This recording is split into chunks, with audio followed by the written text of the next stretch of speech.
Saudara-saudariku yang dikasihi Tuhan, Shalom, salam damai sejahtera untuk Anda semua. Satu hari lagi, tahun 2024 akan berakhir. Maka baik juga kalau menjelang akhir tahun, kita bersyukur atas apa yang telah Tuhan kerjakan dalam hidup keluarga kita pribadi ataupun juga dalam keluarga. Maka dalam renungan harian Katolik hari ini, saya ingin mengajak Anda untuk melihat spiritualitas syukur di dalam Injil Lukas bab 2 ayat 36 sampai dengan 40. Injil ini menceritakan tentang nabi perempuan yang bernama Hana yang melayani Tuhan di Bait Allah dan bersyukur atas yang pertama, atas hidupnya sendiri.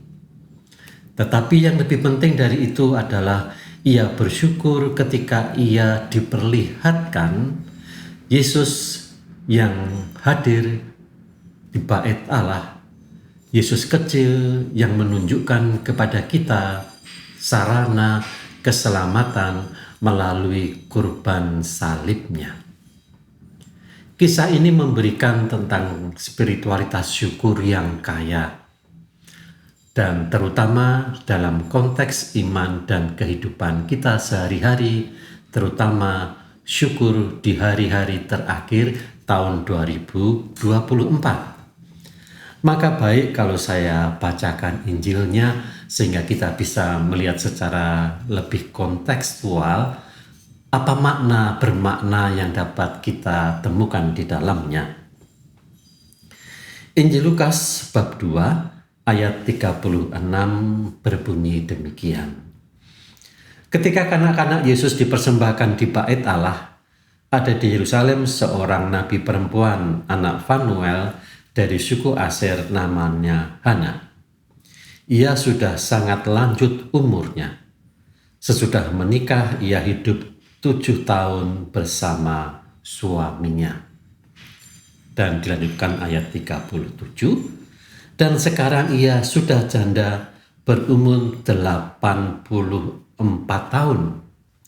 Ia tidak pernah meninggalkan Bait Allah dan siang malam beribadah dengan berpuasa dan berdoa. Jadi kita bisa melihat kata ungkapan 7 tahun hidup bersama dengan sang suami. Kata 7 adalah kata sempurna. Kata yang menunjukkan bahwa keluarga Hana dan suaminya adalah keluarga yang selalu mengandalkan Allah. Mereka selalu beribadah di dalam Bait Allah dan bersyukur atas apa yang sudah mereka terima. Walaupun sekarang ini Hana telah kehilangan suaminya. Lalu apa yang dapat kita peroleh dari pengalaman Hana tersebut? Syukur atas hidup Hana itu tumbuh dalam sebuah pengharapan dan terutama dalam ketekunan. Seandainya Hana tidak tekun untuk melihat kehadiran Allah dalam keluarga, ataupun setelah keluarganya hanya tinggal dia sendirian, maka mungkin dia akan jatuh dalam kesedihan dan keputusasaan. Tetapi ketika Hana menghadapi hidup kesendirian di dalam masa tuanya, justru ia semakin mengandalkan Allah dalam hidupnya. Maka tadi dikatakan ia tak pernah meninggalkan Bait Allah dan siang malam beribadah dengan berpuasa dan berdoa.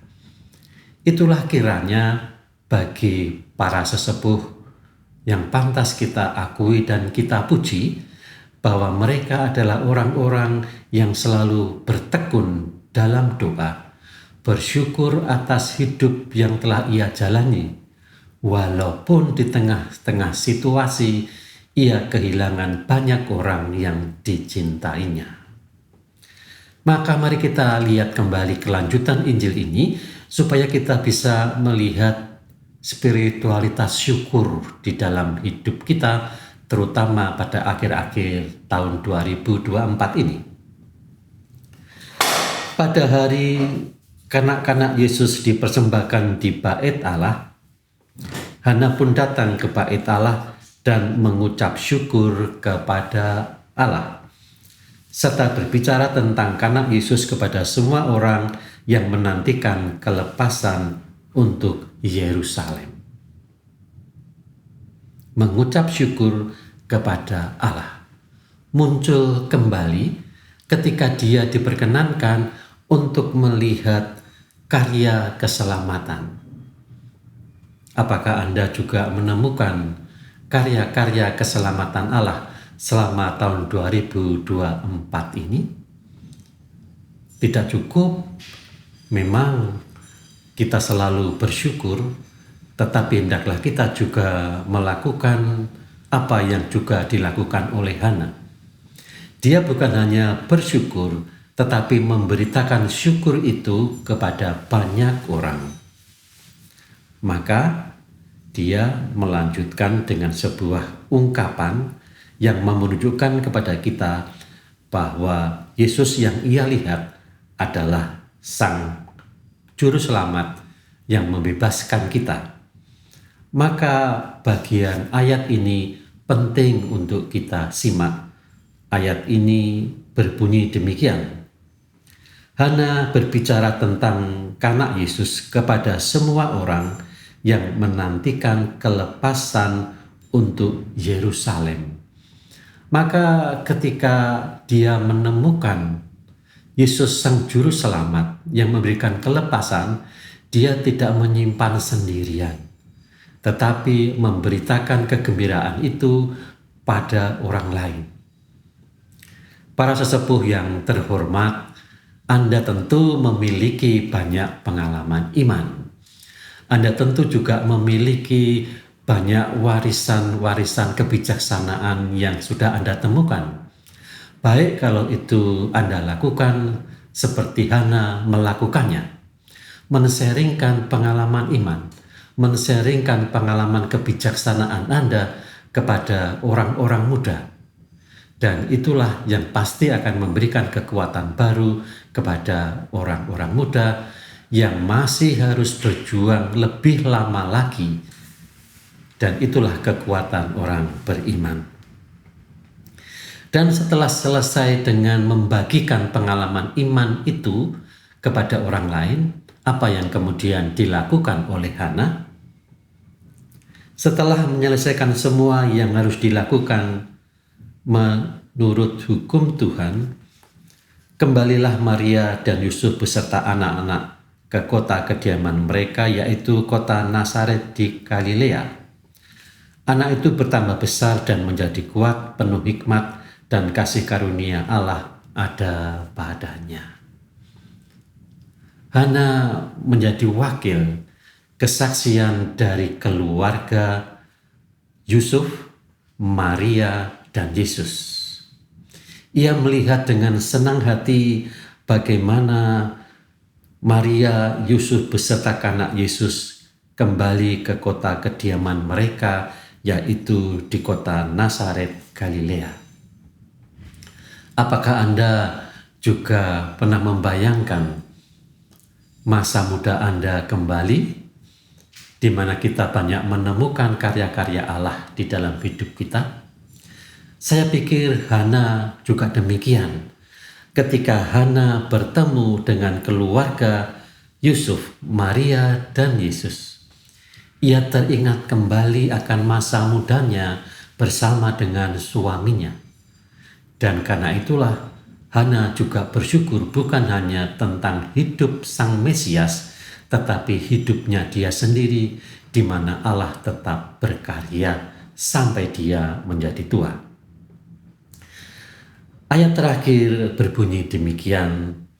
Anak itu, yaitu Yesus, bertambah besar dan menjadi kuat, penuh hikmat dan kasih karunia Allah ada padanya.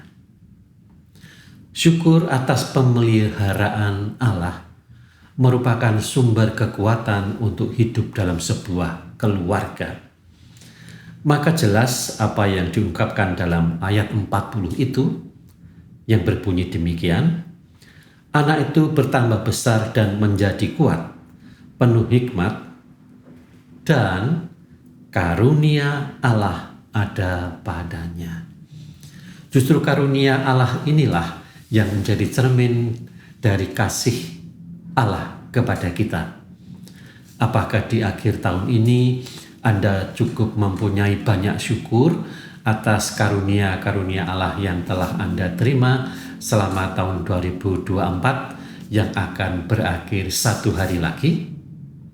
Mari kita mengakhiri tahun 2024 yang akan berakhir satu hari lagi dengan ucapan syukur.